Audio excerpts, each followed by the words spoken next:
நட்டு மல்லி கட்டி வச்சா நல்ல நல்லதா போட்டு வச்சா இரண்டு ரெண்டு வச்சா சாரப்பா வீடுக்க வச்சா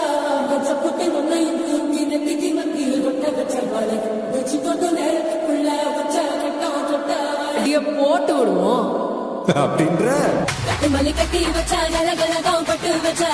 இரண்டு ரெண்டு வச்சா சாரப்பா வீடுக்க வச்சா வச்ச பொட்டி எண்ணையும் தூக்கி நெத்திக்கு மத்தியில் கொட்ட வச்ச வாழை வச்சு கொண்டு நேரத்துக்குள்ள வச்ச கட்டம் தொட்ட வாழை